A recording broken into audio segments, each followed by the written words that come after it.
El 24 de febrero de 1979, en una calle de la periferia de Madrid, un chico de 16 años fue abatido a tiros por un vecino. 2 disparos, uno en el pecho, otro en el rostro.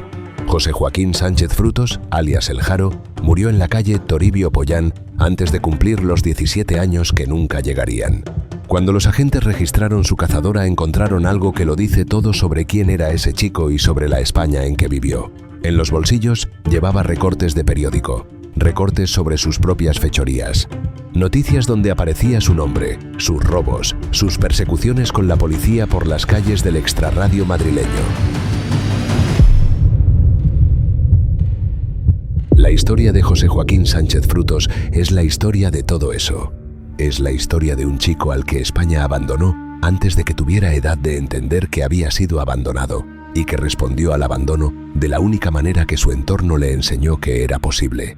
Con la navaja primero, con el pistolón después, con la banda de 40 jóvenes como él que encontraron en el robo y en la violencia el único proyecto colectivo que alguien les ofreció jamás. Para entender quién fue El Jaro, hay que entender primero en qué ciudad vivió. El Madrid de finales de los 70 era una ciudad de 2 velocidades que se ignoraban mutuamente con la determinación de quien sabe que mirar al otro lado equivale a reconocer algo que prefiere no reconocer.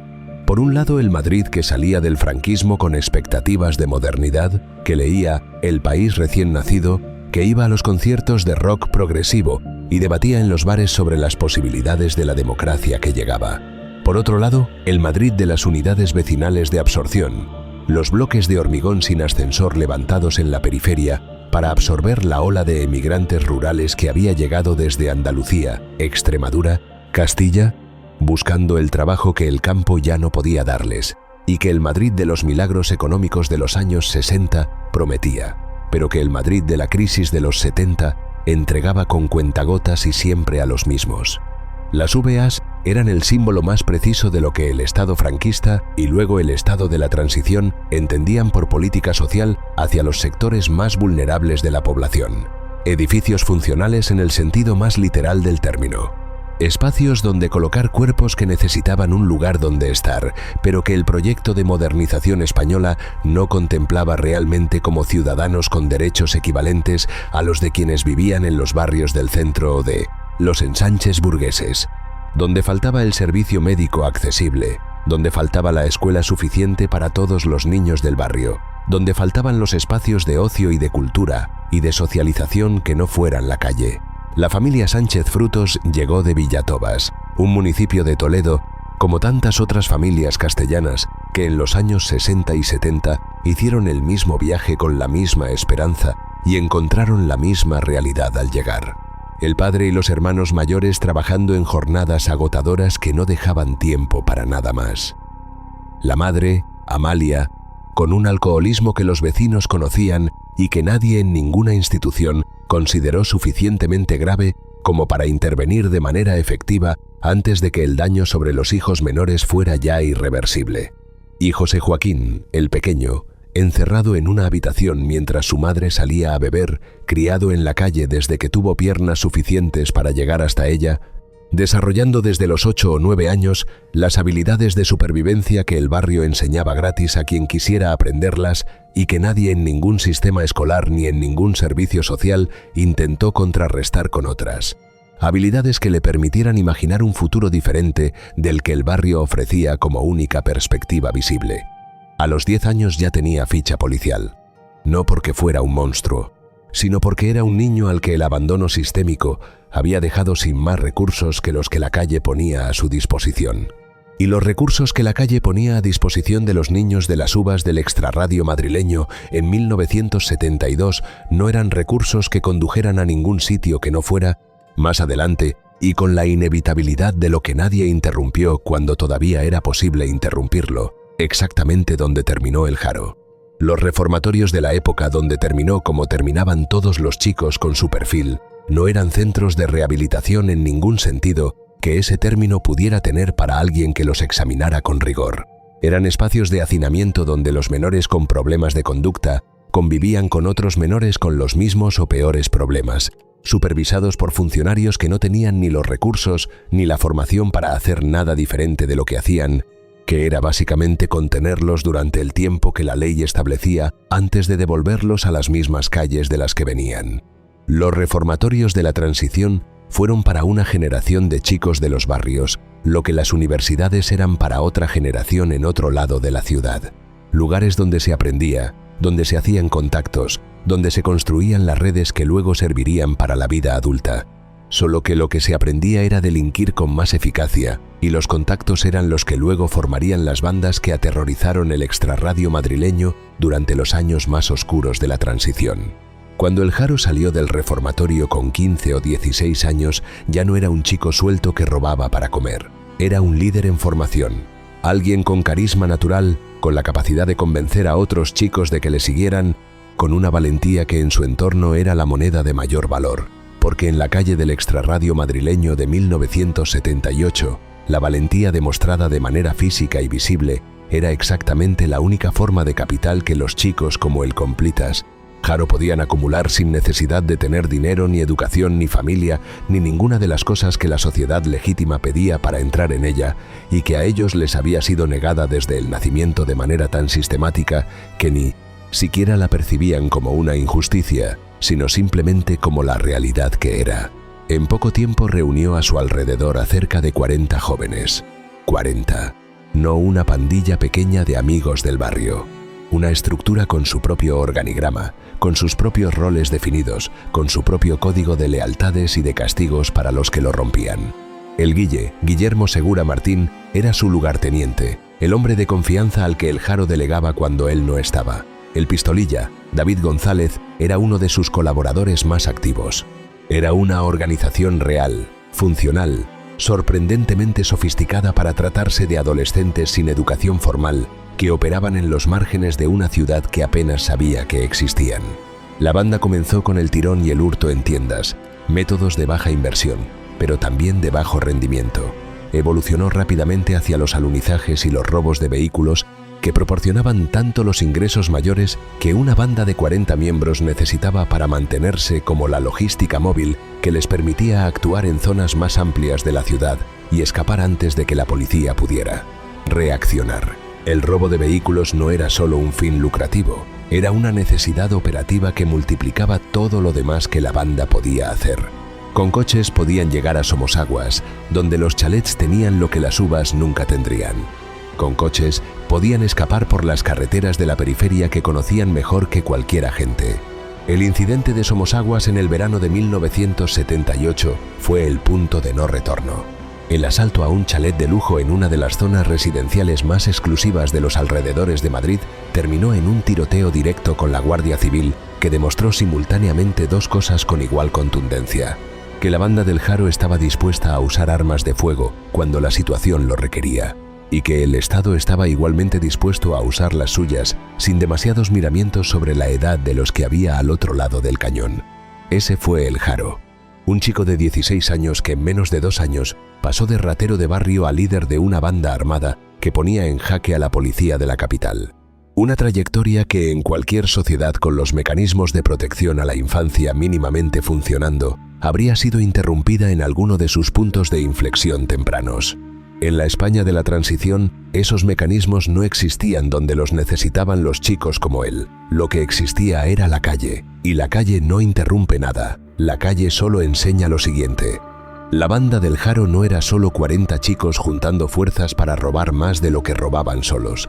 Era 40 personas que se habían dado mutuamente lo que el Estado y la familia y la escuela no les habían dado: un sentido de pertenencia, una identidad colectiva en torno a la cual organizar una existencia que de otra manera no tenía ningún marco donde colocarse.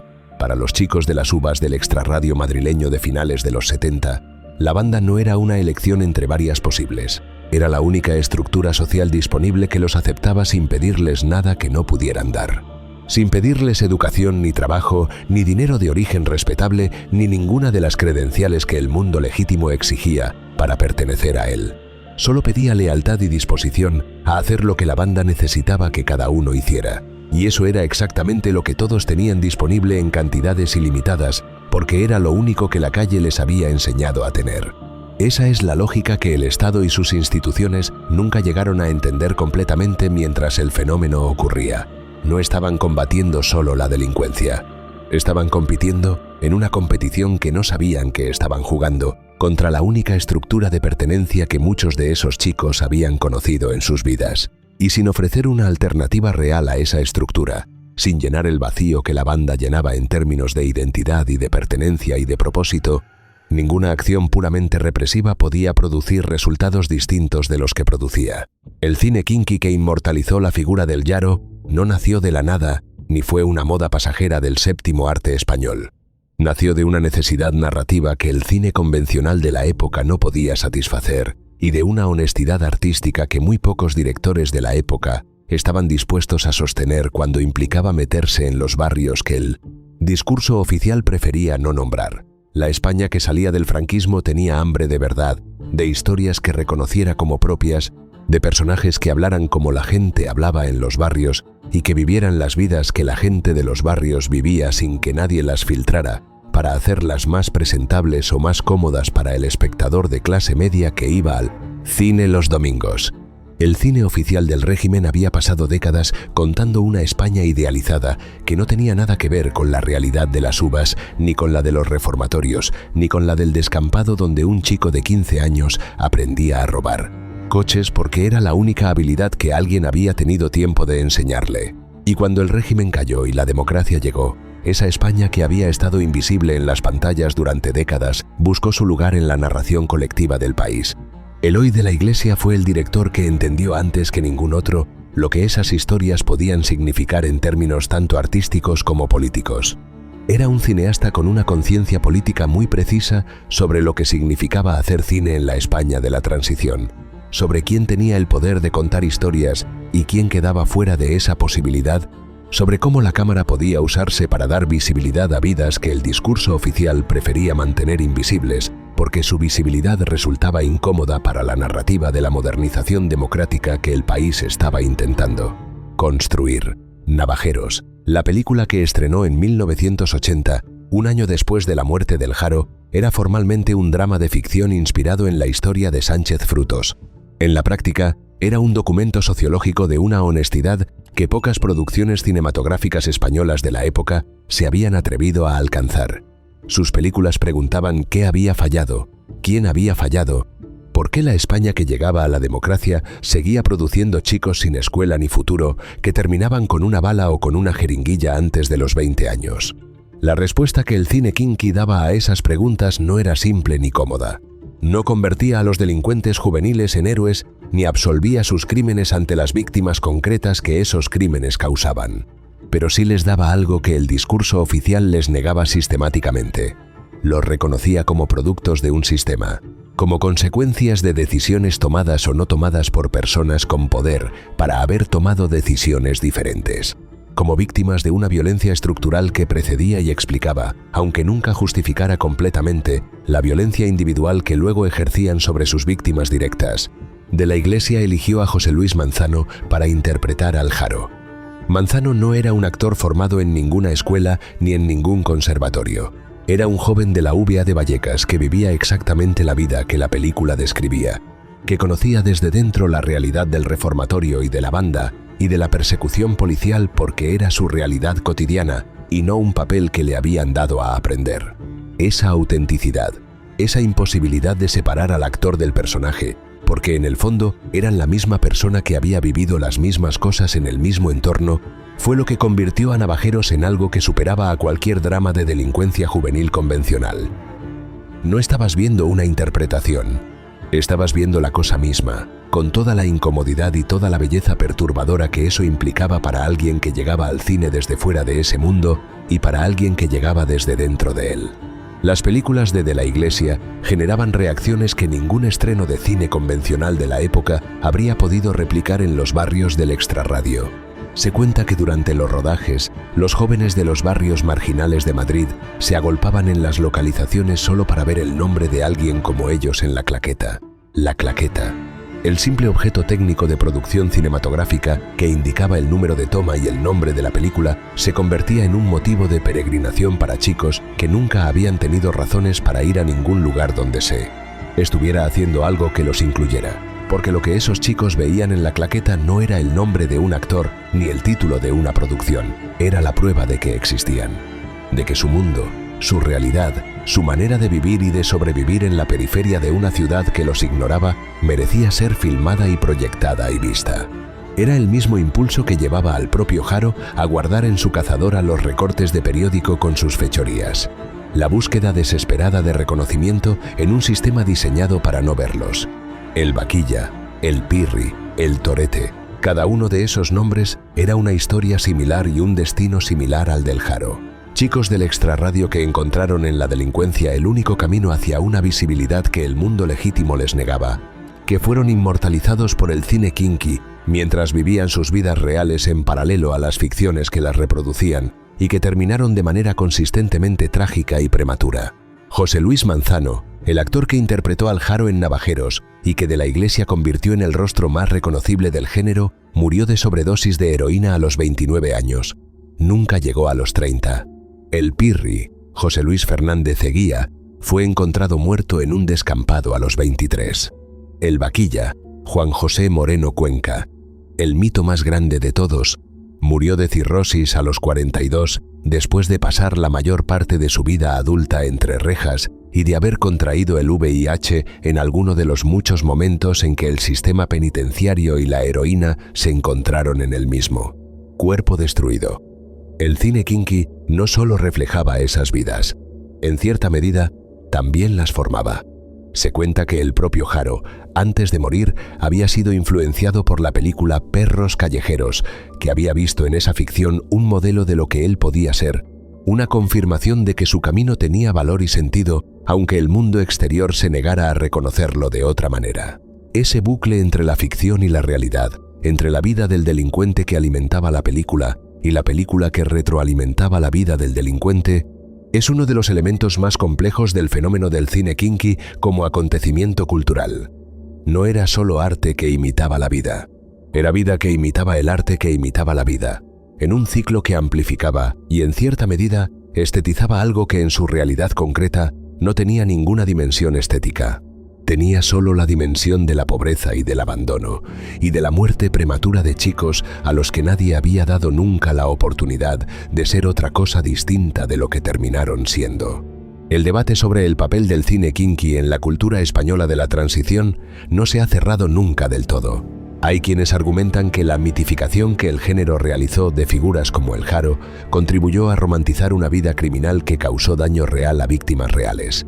Hay quienes responden que sin esa mitificación, sin esa visibilidad que el cine proporcionaba a unas vidas que de otra manera habrían desaparecido sin dejar ningún rastro en la memoria colectiva, una parte fundamental de la historia social de la transición española habría quedado definitivamente enterrada.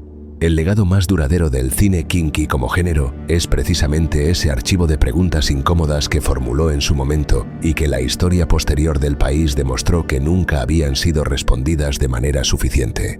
Cada vez que aparece una nueva generación de jóvenes en los márgenes de alguna ciudad española, con las mismas trayectorias y los mismos finales que el Haro y el Vaquilla y el Pirri, el cine kinky demuestra que era un documento histórico mucho más que un género cinematográfico, y que lo que documentó no fue una anomalía pasajera de la transición, sino una constante estructural de la sociedad española que el tiempo ha modificado en sus formas superficiales, pero no en su lógica profunda. El hecho de que actores como Manzano murieran de la misma manera que los personajes que interpretaban no era una coincidencia dramática.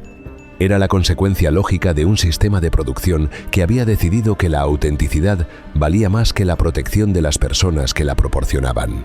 De la Iglesia y los otros directores del género trabajaban con actores que no eran actores sino personas en riesgo, y esa colaboración tenía una dimensión ética que el cine kinky, como institución cultural, nunca resolvió satisfactoriamente. Usó esas vidas reales para hacer arte verdadero y no siempre se preguntó con suficiente urgencia qué le debía a las personas cuyas vidas reales estaba usando. El nombre del arma que mató al Haro se convirtió en los días posteriores a su muerte en el detalle más repetido de todas las crónicas periodísticas que cubrieron el evento. Un rifle de cazar elefantes, decían los periódicos que buscaban el impacto. Un vecino que disparó con un rifle de cazar elefantes contra un adolescente de 16 años en las calles del extrarradio de Madrid. El detalle era probablemente una exageración periodística de la época, una de esas amplificaciones que los medios de entonces usaban con la misma naturalidad con que los de ahora usan los titulares de clickbait.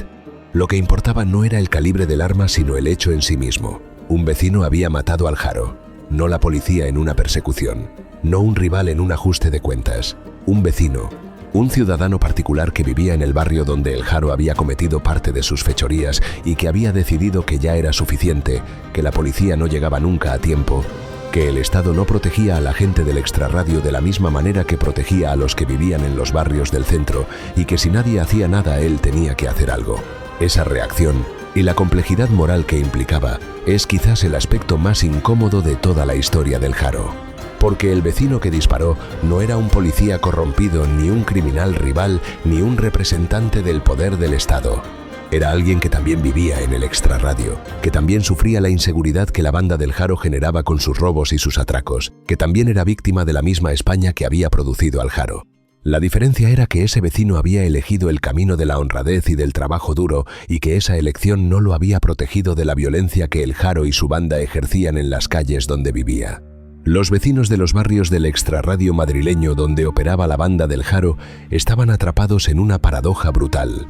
Comprendían, porque ellos mismos habían crecido en condiciones similares, las razones estructurales que explicaban por qué chicos como el Haro terminaban donde terminaban. Pero esa comprensión sociológica no les impedía sufrir los efectos directos de lo que esos chicos hacían en su vida cotidiana. El tirón que dejaba a una mujer en el suelo con el bolso arrancado. El alunizaje que destruía la luna del escaparate del negocio donde alguien había invertido todos sus ahorros. El robo del coche que alguien necesitaba para llegar al trabajo. Esas eran las víctimas que el cine kinky tendía a ignorar o a convertir en cifras abstractas porque su inclusión en el relato complicaba la narrativa limpia del marginado contra el sistema. En la realidad de los barrios del extrarradio, las cosas eran más sucias y más contradictorias que en cualquier película. Las víctimas del Haro y sus compañeros de los otros barrios eran también parte del extrarradio, también parte de la misma España que los había abandonado, también gente que luchaba para sobrevivir con recursos escasos en entornos hostiles. El hecho de que eligieran hacerlo sin recurrir al robo y a la violencia no los convertía en representantes del poder, sino en personas que merecían la misma consideración moral que los que el cine kinky mitificaba. Esta tensión entre la comprensión de las causas estructurales de la delincuencia juvenil y la realidad concreta del daño que esa delincuencia causaba a personas que también eran víctimas de esas mismas causas estructurales, define mejor que cualquier otra cosa la complejidad moral del fenómeno del Haro y de su época. La heroína añadió otra dimensión al cuadro que ya era suficientemente complejo. El Haro vivió y murió en el umbral de la epidemia de heroína que devastó a su generación. En el momento de su muerte, en febrero de 1979, la heroína ya había llegado a los barrios del extrarradio madrileño, pero todavía no había alcanzado los niveles de saturación que la convertirían en los años siguientes en el elemento definitorio de la cultura del extrarradio. El Haro era un delincuente de acción en el sentido más puro del término. Robaba para tener dinero, para tener estatus, para demostrar que podía conseguir lo que el sistema le había negado. Sus crímenes tenían una lógica de ascenso social distorsionada que resultaba perversamente coherente con los valores que la sociedad española de los 70 proclamaba como propios: el esfuerzo, la ambición, el deseo de mejorar, trasladados al único campo donde alguien como él podía ejercerlos sin el capital cultural y económico de partida que la movilidad social legítima requería. La heroína cambió esa lógica de manera radical y devastadora. Cuando el caballo llegó en masa a los barrios del extrarradio a principios de los 80, la delincuencia dejó de ser un medio para un fin de ascenso social y se convirtió en la necesidad urgente e irrefrenable de conseguir el dinero para la próxima dosis antes de que el mono se hiciera insoportable. Los delincuentes de acción como el Haro, los que robaban con cierta planificación y cierta racionalidad en sus objetivos, fueron reemplazados o transformados en drogodependientes que atracaban farmacias 3 veces al día.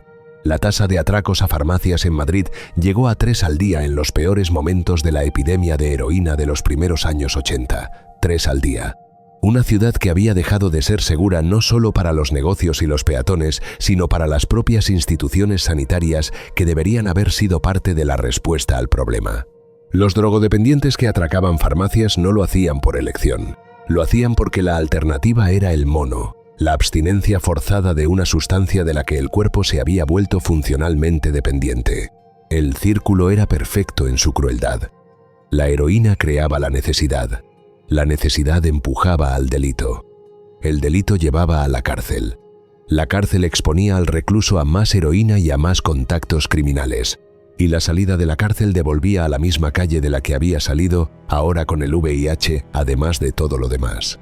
No había punto de salida visible en ese ciclo para quien no tenía los recursos para costear una desintoxicación privada ni para acceder a una pública que en los primeros años de la epidemia prácticamente no existía. El Estado tardó en reaccionar a la epidemia de heroína de manera tan similar a como había tardado en reaccionar a todas las demás crisis de los barrios del extrarradio, que resultaría difícil no ver en esa lentitud un patrón consistente. Sobre a qué tipo de ciudadanos se consideraba urgente atender. Los chicos del extrarradio madrileño, que habían crecido en las mismas calles que el Haro y que en los años siguientes a su muerte cayeron en la adicción a la heroína, no eligieron ese destino con más libertad de la que el Haro había elegido, el suyo. Estaban atrapados en estructuras que los superaban y que nadie con poder para cambiarlas decidió cambiar con la urgencia que la situación requería. Murieron en los descampados y en las cárceles y en los hospitales de una ciudad que había preferido construir su democracia sobre las mismas exclusiones que el franquismo había institucionalizado, solo que ahora sin la honestidad de llamarlas por su nombre. Cuando hoy se habla de los supervivientes de aquella generación, los que llegaron a adultos con esa historia a sus espaldas, hablan de aquellos años con una mezcla de orgullo por haber sobrevivido y de dolor por todos los que no sobrevivieron. No fue un castigo, dicen algunos, fue una putada estructural que podría haber sido diferente si alguien hubiera llegado antes y con otras herramientas que no fueran la policía y el reformatorio y el silencio institucional ante una crisis que el Estado veía y decidía no ver completamente. La muerte del Haro generó en los días posteriores reacciones que iban desde la condena moral del delincuente que merecía su destino hasta la denuncia política de un Estado que seguía resolviendo sus problemas con sus ciudadanos más vulnerables de la misma manera que siempre, a tiros. Esa polarización, esa incapacidad de sostener simultáneamente la comprensión de las causas estructurales y la realidad del daño concreto que la delincuencia causaba a personas que también eran víctimas de esas mismas causas estructurales, es quizás el elemento que más directamente conecta la historia del Haro con los debates que España sigue teniendo décadas después sobre la marginalidad y la delincuencia juvenil. Los barrios del extrarradio madrileño que en 1979 producían chicos como el Haro no han desaparecido. Han cambiado de nombre y de demografía y de apariencia superficial. Pero la lógica que los produce sigue siendo reconocible para cualquiera que quiera verla sin los filtros que la narrativa del progreso y la modernización tienden a poner sobre la realidad que no encaja en ella.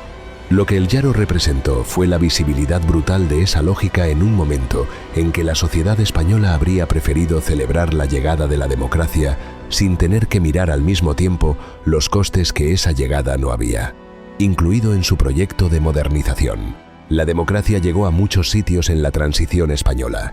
Al extrarradio del Haro llegó más tarde, con más dificultades y con un precio que los que vivían allí pagaron de una manera que los que vivían en otros barrios nunca llegaron a entender completamente porque nunca tuvieron que pagarlo. Hoy, más de 4 décadas después de la muerte del Haro, su figura sigue viva en la cultura popular española de una manera que pocas figuras de su época han conseguido mantener.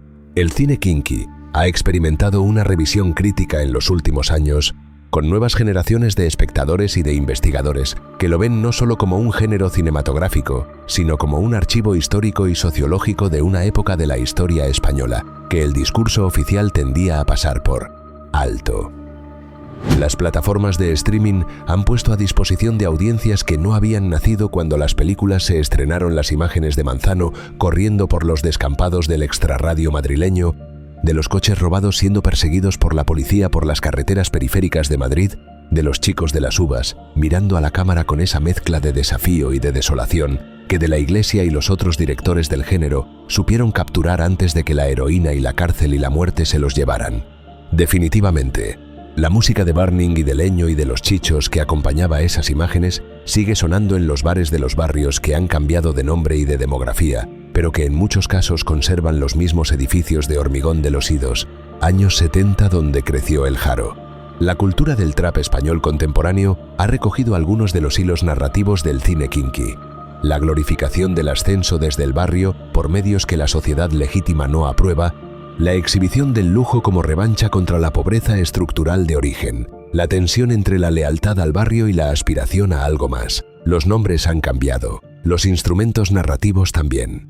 Pero la estructura profunda de la historia es reconocible para cualquiera que haya seguido el rastro, desde los recortes de periódico en el bolsillo del Haro hasta los videoclips que se filman en los mismos barrios del extrarradio madrileño. 50 años después. Lo que la historia del Haro le dice a España en 2025 no es diferente de lo que le decía en 1979.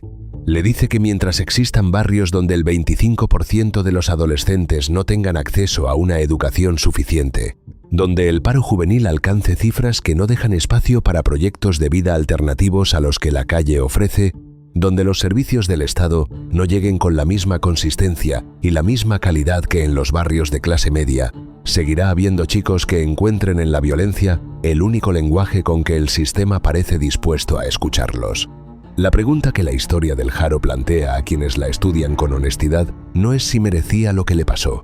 Esa es la pregunta fácil y también la pregunta equivocada, porque presupone que lo que le pasó fue el resultado de sus propias decisiones individuales en lugar del resultado predecible de una serie de condiciones que estaban completamente fuera de su control desde que nació. La pregunta que la historia del Haro plantea es por qué una sociedad que decía estar construyendo una democracia más justa fue incapaz de intervenir de manera efectiva en ninguno de los puntos donde la trayectoria de un niño de las uvas podría haber tomado un rumbo diferente. Solo la presencia consistente del Estado en los lugares donde su ausencia producía las consecuencias que luego la misma sociedad lamentaba o condenaba, según el humor del momento. Una escuela que tuviera plazas suficientes para todos los niños del barrio. Un servicio social que visitara a las familias en situación de riesgo antes de que el riesgo se convirtiera en tragedia irreversible. Un sistema de justicia juvenil que viera en los menores infractores algo más que problemas que administrar. Nada de eso era imposible. Lo que era imposible era priorizar esas intervenciones sobre las muchas otras urgencias de un país que estaba intentando construir una democracia a toda velocidad, mientras sus ciudadanos más vulnerables pagaban el coste de esa velocidad, con sus vidas. El Haro no fue el último. Fue uno de los primeros en morir de manera suficientemente visible para que su historia llegara a las portadas de los periódicos y luego a las pantallas del cine y luego a la memoria colectiva de un país.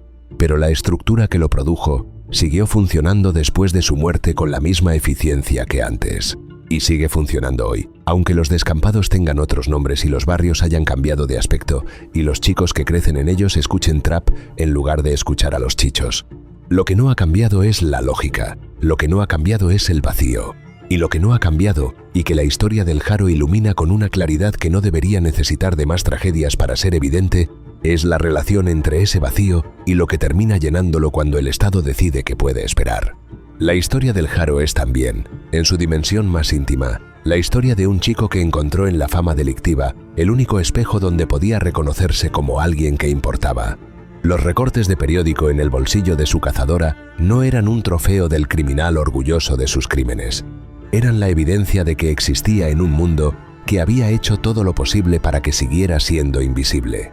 Cuando Eloy de la Iglesia rodó Navajeros un año después de su muerte, estaba haciendo exactamente lo que esos recortes representaban, pero a una escala mucho mayor. Estaba diciendo que la vida de José Joaquín Sánchez Frutos había ocurrido, que había importado, que merecía ser contada aunque su final fuera el que fue.